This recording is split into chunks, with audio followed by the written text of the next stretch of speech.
Shalom, shalom, très chers bien-aimés dans le Seigneur. Nous sommes très contents en ce jour de vous savoir nombreux devant vos petits écrans pour votre aimable émission, l'espace des surnaturels. Cette émission qui fait la fierté du nom de Jésus-Christ, parce que c'est le seul nom que nous connaissons dans ce monde qui donne la vie, le seul nom qui délivre, qui guérit, le seul nom qui fait beaucoup de grandes choses dans la vie du peuple de Dieu.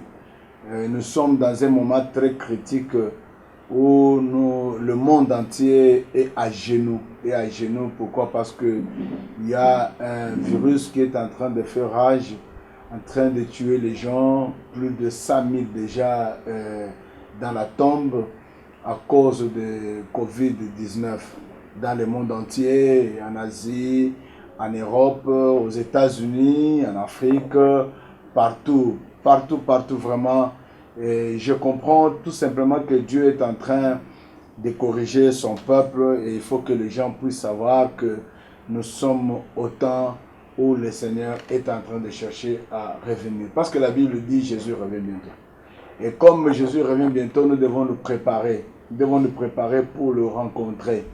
Et je suis une voix de celui qui crie dans le désert, comme autrefois Jean-Baptiste criait et que les gens se convertissaient. Et quand ils se convertissaient, ils allaient se faire baptiser. Et quand ils se faisaient baptiser, donc ils avaient la vie sauve. Que Dieu vous bénisse parce que nous reprenons nos émissions aujourd'hui. Et je sais que le Seigneur va pouvoir nous aider, vous tous qui nous suivez de partout dans le monde. Le Seigneur est avec nous et Dieu va beaucoup se glorifier. Aujourd'hui, nous allons nous entretenir sur un texte biblique. Et ce texte est Psaume chapitre 23. C'est un texte que beaucoup de gens connaissent. Il n'a que 6 versets. Psaume 23. Et dans ce texte, c'est un texte vraiment qui nous apprend beaucoup de choses et qui est en train de nous montrer vraiment même la personne de celui que nous sommes en train de parler ici. C'est la personne de Jésus-Christ. Au verset 1er, la Bible dit « L'Éternel est mon berger, je ne manquerai de rien. » L'Éternel est mon berger, je ne manquerai de rien. Il me fait reposer dans de verts pâturages. Il me dirige près des eaux paisibles et il restaure mon âme. Il me conduit dans les sentiers de la justice à cause de son nom. Quand je marche dans la vallée de l'ombre de la mort, je ne crains aucun mal car tu es avec moi. Ta houlette et ton bâton me rassurent. Et tu dresses devant moi une table en face de mes adversaires. Tu ondures ma tête et ma coupe déborde. Oui, le bonheur et la grâce m'accompagneront tous les jours de ma vie et j'habiterai dans la maison de l'Éternel jusqu'à la fin de mes jours. J'ai pratiquement lu tout le chapitre 23 qui n'a que 6 versets. Alors, la Bible dit « L'Éternel est mon berger ». C'est ça même notre thème que nous allons décortiquer pendant ces jours. « L'Éternel est mon berger ». L'Éternel est mon berger. Celui qui parle là, c'est le roi David. Je sais que quand on parle d'un roi, le roi, il doit avoir beaucoup de gens autour de lui. Il doit avoir une sécurité. Et le roi, autour de lui, il y a une armure parce que c'est lui qui dirige. Le roi doit avoir des soldats, il doit avoir des gardes du corps, il doit avoir des ceintures, plusieurs ceintures de sécurité, comme le roi David. Le roi David, c'était un roi qui avait aussi beaucoup de biens, qui était riche, bien sûr. Il n'était pas pauvre, parce qu'on ne peut pas être roi et pauvre, non. C'est pourquoi vous voyez même les hommes de ce monde, quand il peut venir au pouvoir, il est pauvre, mais à un certain moment, il devient très riche. Il devient très riche parce qu'il a le pouvoir d'ordonner, il a le pouvoir d'avoir... Il y en a qui en abusent d'ailleurs, qui en abusent parce qu'il a ces pouvoirs-là, il va faire n'importe quoi. Mais ce qui m'étonne, c'est que David dit, l'Éternel est mon berger.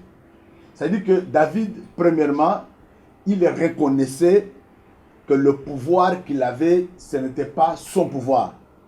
C'était un pouvoir qui venait de quelque part. Je suivais un film qui a été fait sur le roi David quand il est allé demander au roi afin qu'il aille combattre contre Goliath. Il était tout un petit. Même ses frères, ils disent, non, c'est toi petit, tu as toujours été orgueilleux. Donc, ils ne savaient pas que David pouvait aller se battre contre Goliath et le renverser et couper sa tête, amener ça au roi. Ils ne savaient pas. Mais parce que le roi David, il connaissait le secret. Parce que dans la vie chrétienne, il faut connaître le secret, votre secret avec Dieu. Beaucoup de gens échouent dans leur vie parce qu'ils ne savent pas, ils ne connaissent pas le secret. Si tu es arrivé là où tu es aujourd'hui, c'est à cause de Dieu. Si tu es devenu ce que tu es là aujourd'hui, c'est à cause de Dieu. David, un roi, il dit, l'Éternel est mon berger. Il le reconnaît d'abord. La première des choses, c'est la reconnaissance. Reconnaître que c'est Dieu qui est notre berger. Il y a des gens qui dorment, qui se réveillent, qui disent que peut-être je me suis réveillé, c'est à cause de mes moyens. Je me suis réveillé, je suis en vie parce que j'ai des gardes du corps qui sont autour de moi. Il y a ceux qui se disent que non, c'est parce que j'ai des fétiches. Il y a ceux qui disent que c'est parce que j'invoque mes aïeux. C'est ce qui a fait à ce que je puisse me réveiller. Mais David reconnaît que l'Éternel est son berger. L'Éternel est mon berger. J'ai vu des gens qui étaient vraiment des gens dans le monde. Je peux vous donner l'exemple de Kadhafi, par exemple.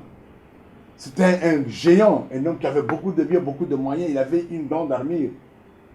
Il s'était vraiment préparé. Comme on dit, qui veut la paix, donc prépare la guerre. Donc, cet homme-là, il avait beaucoup de biens, il avait beaucoup d'argent. Mais les jours qu'on a attrapé Kadhafi, les jours qu'on l'a tué, donc personne ne s'attendait. Personne ne s'attendait.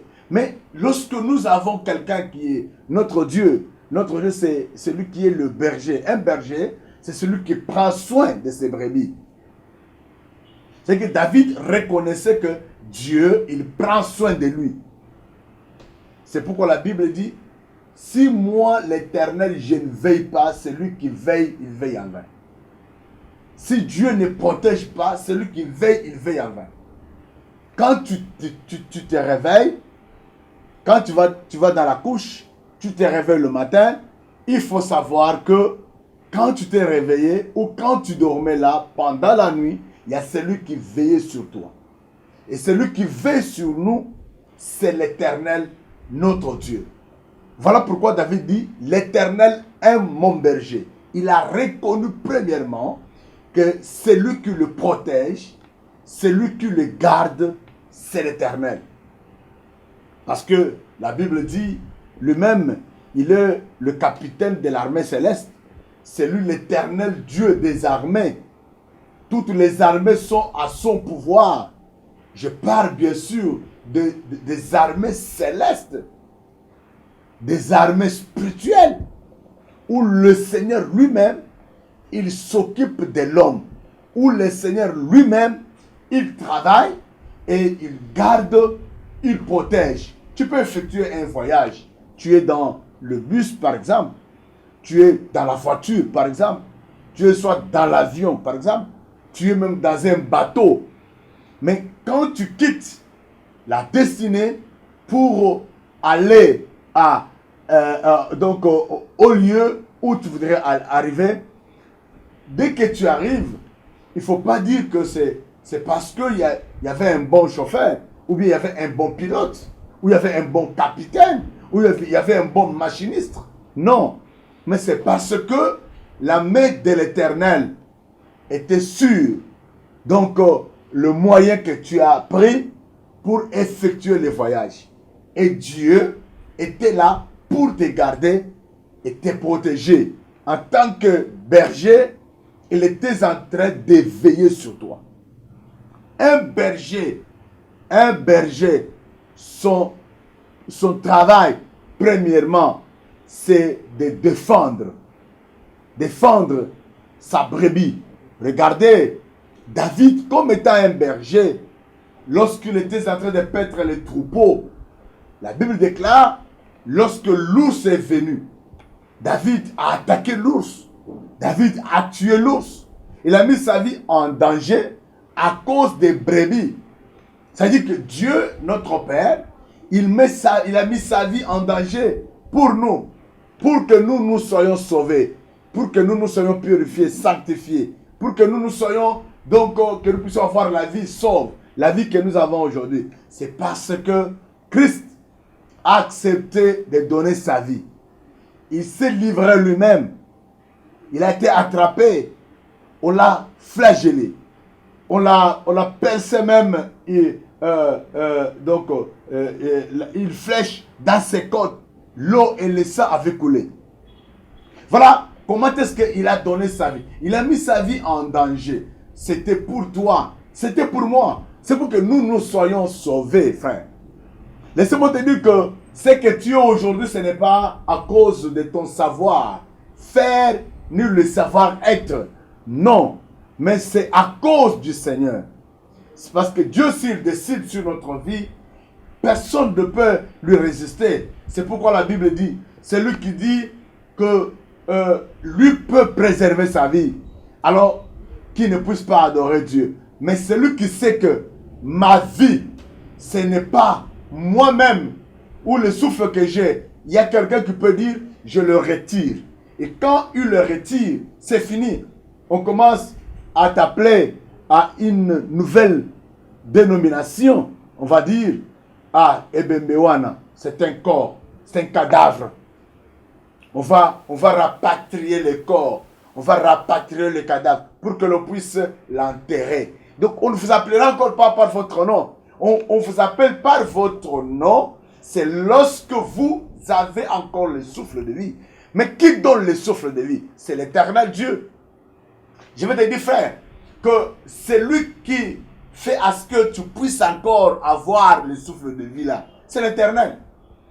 Ça, le souffle de vie, et tu ne seras pas un être vivant. Tu seras un être mort, un être condamné. David dit, l'Éternel est mon berger. Un berger, c'est celui qui prend soin de ses brebis. Celui qui prend soin de ses brebis. Jésus-Christ, qui est le véritable berger. Il est le véritable berger. Lui qui est venu pour paître les troupeaux. Les troupeaux, c'est nous qui sommes là.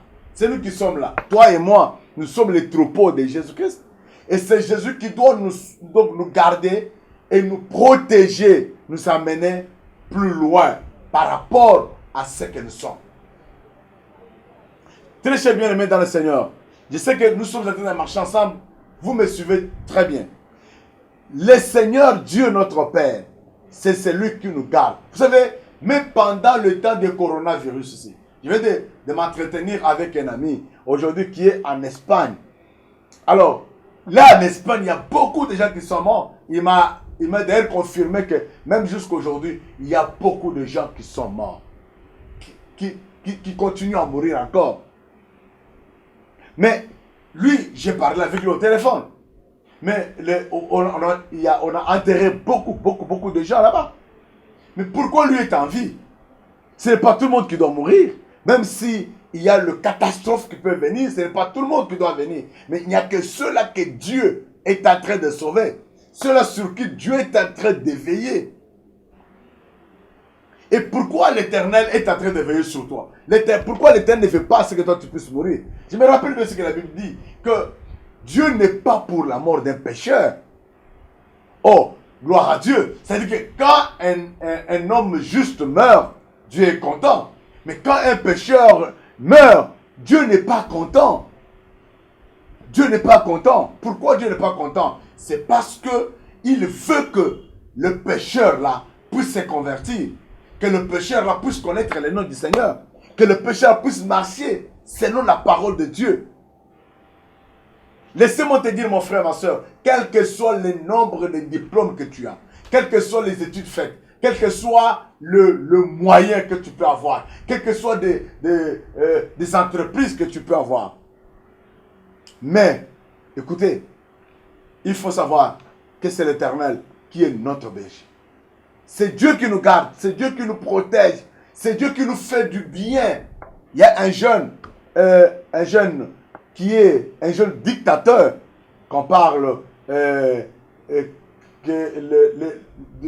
la Corée du Nord, mais qui est malade, et le médecin, quand le médecin vient, pour l'opérer, le médecin est en train de trembler. Le médecin est en train de trembler. Pourquoi? Parce qu'il sait que c'est un jeune dictateur. S'il fait l'erreur, ou il meurt, et s'il ne meurt pas, alors il peut ordonner que l'on puisse l'exécuter. Écoutez, bien aimé dans le Seigneur. Mais ce qui me donne, c'est quoi? C'est un jeune dictateur qui a beaucoup de biens autour de lui. Mais ce monsieur, je l'ai vu sur le lit des malades. Sur le lit des malades, il y a des rumeurs, soi-disant qu'il est mort. Il y a ceux-là qui disent qu'il n'est pas mort, qu'il est dans les commandes. Voilà. Ce que je peux dire, Dieu, quand l'Éternel garde, il protège tout le monde. Il ne protège pas seulement une catégorie de gens, mais ceux-là qui lui font confiance, ceux-là qui cherchent sa face, ceux-là qui cherchent à être au pied du Seigneur. Et c'est ceux-là que l'Éternel est en train de garder. J'aime bien ce verset, dit, l'Éternel est mon berger. L'Éternel est mon berger. Écoutez frère, celui qui peut être ton berger, il n'y a que l'Éternel. Il y a des gens qui ont des chiens bergers. Le chien berger, il peut être gosto, gaillard. Mais quand les intrus peuvent entrer, ils peuvent accéder dans ta maison sans qu'ils puissent même tuer les chiens bergers. Mais, écoutez frère, si l'Éternel qui est ton berger, il peut dire que non, il arrête cette action-là. Et il arrête ceux qui sont venus pour entrer dans ta maison, te faire du mal. Ils ne parviennent pas, ils n'arrivent pas, ils n'entrent pas. Pourquoi? Parce que c'est Dieu qui prend soin de vous. C'est Dieu qui s'occupe de vous. Et c'est lui qui peut faire toutes les bonnes choses pour toi. Car le vrai protecteur, c'est lui. Le vrai protecteur, c'est lui. Bien-aimés dans le Seigneur, nous avons beaucoup de maisons de protection qui viennent là, Mamba Protection, ainsi de suite, tout ça. Ils viennent là pour protéger les gens. Mais quand un intrus vient, il entre, il peut même éliminer les gens qui sont là-bas. Il les élimine tous, il entre chez toi, il t'attrape. Il t'attrape. Regarde un peu, nous avons un ennemi qui est en train de faire rage dans ce monde aujourd'hui. C'est coronavirus. Dans toutes les radios, les télévisions, ainsi de suite, il parle que des coronavirus. C'est un ennemi qui est en train d'entrer, que nous ne voyons pas. Que nous ne voyons pas. Avant de venir faire cette émission, j'ai partagé avec quelqu'un, avec qui nous étions dans la voiture. Je disais que, mais regarde un peu, on a donné des conditions pour que nous puissions avoir des gestes barrières, ainsi de suite, pour porter des masques, laver les mains. Mais regardez tous ces gens-là, à Kinshasa. Ils ne portent pas de masques. Ils ne portent pas de masques. Ils ne portent pas de masque. Quand ils portent des masques, c'est pour juste couvrir le manteau ici. Mais donc la bouche et le nez n'est pas couvert. Et comment nous ne pouvons pas attraper cette maladie-là? Mais c'est par la grâce de Dieu. Parce que nous croyons que l'Éternel est notre berger. Dieu nous garde, Dieu nous protège. Dieu ne nous a pas abandonnés. Dieu est avec nous. Voilà pourquoi, bien aimé dans le Seigneur, il faut comprendre que si Dieu est notre berger, donc nous ne pouvons pas attraper ni n'importe quelle maladie, ni n'importe quelle mort, n'importe quel décès. Non, ça ne peut pas venir parce que Dieu est avec nous. Regardez, frères, dans le Seigneur, quelle confusion nous avons aujourd'hui. Quelle confusion nous avons aujourd'hui dans le monde. Le corona est venu, a commencé en Asie, en Chine. Ça a tué plus de 4000 quelques personnes. C'est venu en Italie, ça a ravagé sérieusement. En Espagne, ça a ravagé. En Belgique, ça a ravagé. Et aux États-Unis d'Amérique, où nous avons maintenant plus de 50 000 décès. Oh, bien aimé, regarde les niveaux qu'ils ont de la technologie.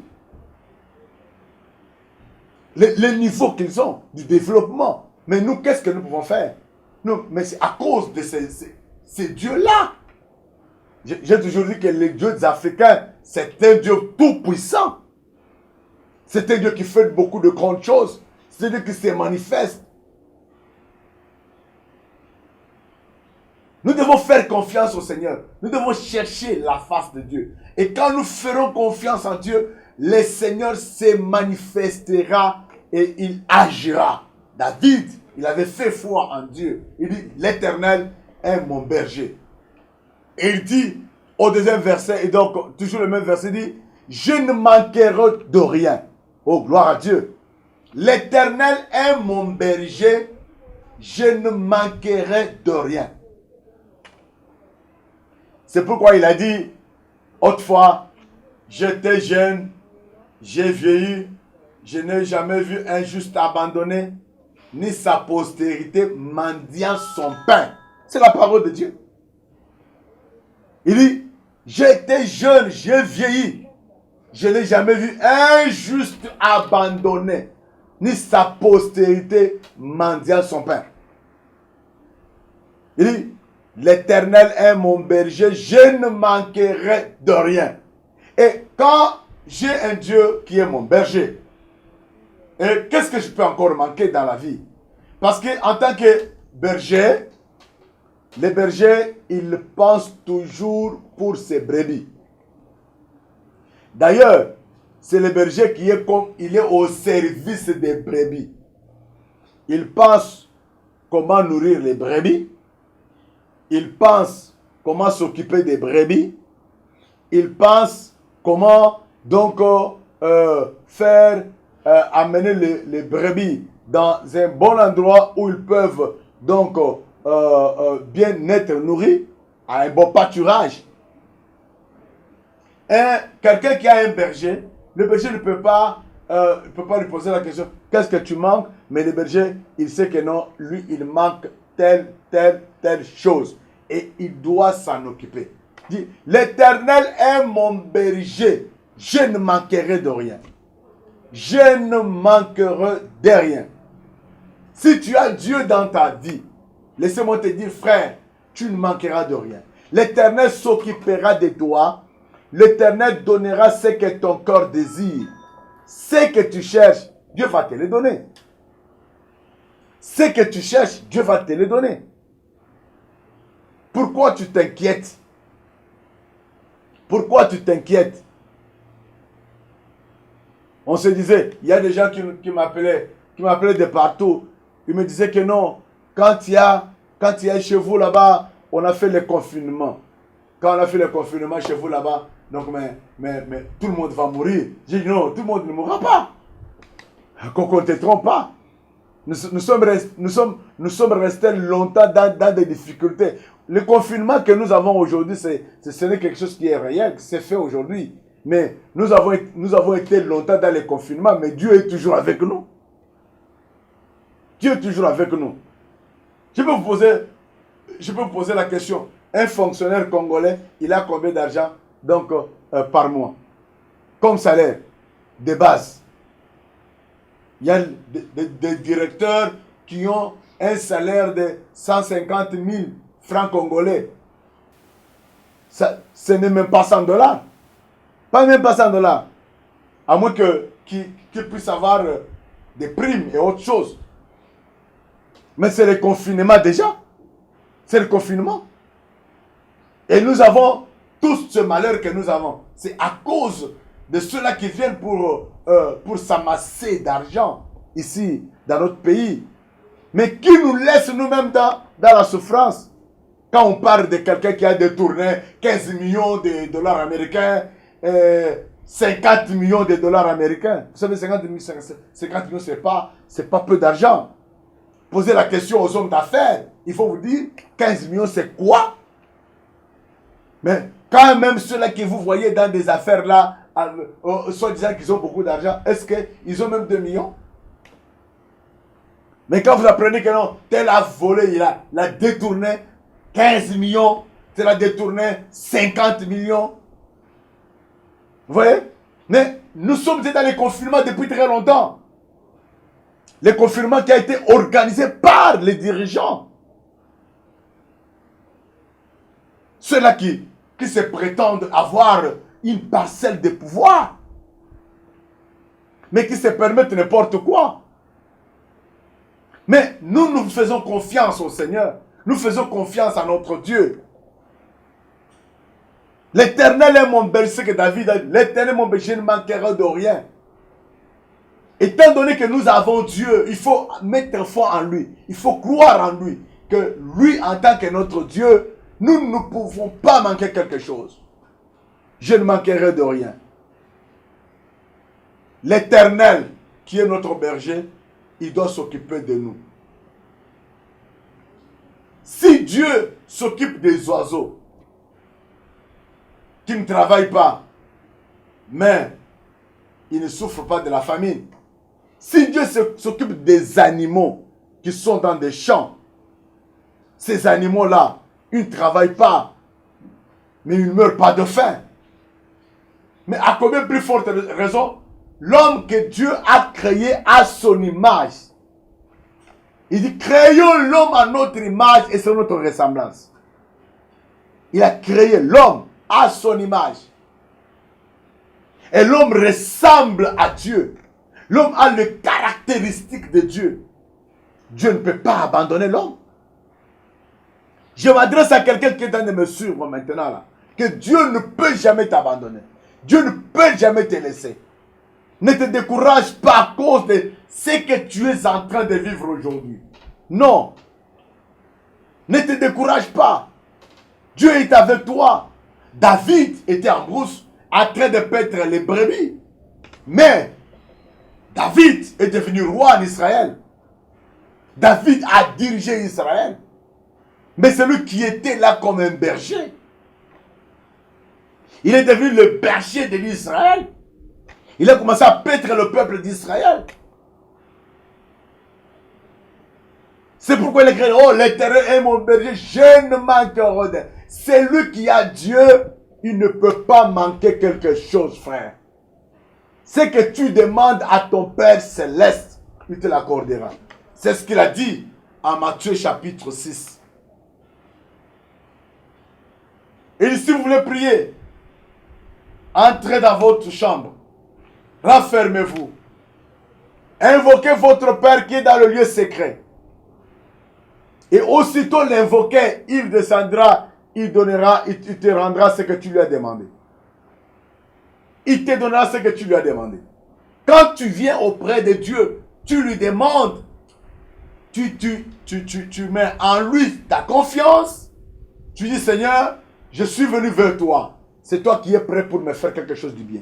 Et Dieu le fera. Dieu le fera. Il te bénira. Il opérera de miracles. Voilà pourquoi, frère, en ce jour, je voudrais vous parler de quelque chose. L'Éternel est mon berger, je ne manquerai de rien. Si tu as Dieu, tu ne manqueras de rien. Le Seigneur est capable de faire beaucoup de grandes choses dans votre vie. Je vais prier avec toi. Toi qui venez de me suivre, je vais prier avec toi. Croyez, mettez foi en Dieu. Croyez aussi que l'Éternel est ton berger. L'Éternel est notre berger. L'Éternel est votre berger. L'Éternel est leur berger. Il est le berger de tout le monde. Et il se souvient de nous dans toutes choses. Si tu as manqué quelque chose, dis aussi, comme David a dit, je ne manquerai de rien. Je ne manquerai de rien. Parce que l'Éternel est mon berger, je ne manquerai de rien. Je lui fais confiance. Je ne manquerai de rien. Il me donnera la bonne santé. Il me donnera le mariage. Il me donnera l'argent. Il me donnera le voyage. Il me donnera tout ce que je désire. Il me le donnera. Ce que je veux, il me le donnera. Même la promotion au travail, il me donnera cela. La bonne santé, il me donnera cela. Il va me fortifier dans toutes choses parce que il est notre berger. Ferme tes yeux là où tu es. Je vais prier avec toi. Seigneur Jésus, merci parce que nous venons d'écouter ta parole. Cette parole soit comme une semence qui a été mise dans une terre fertile et qui doit apporter, notre Dieu,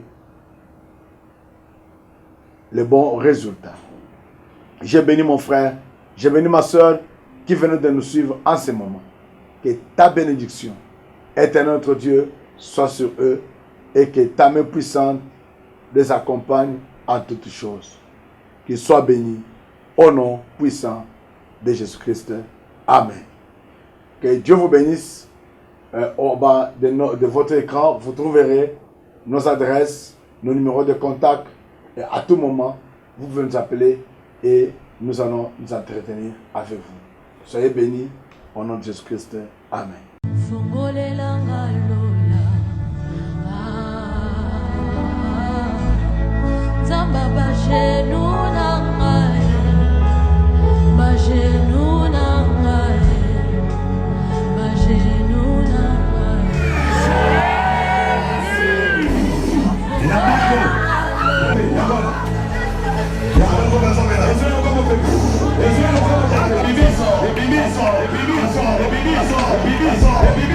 Reçois la grâce de Dieu.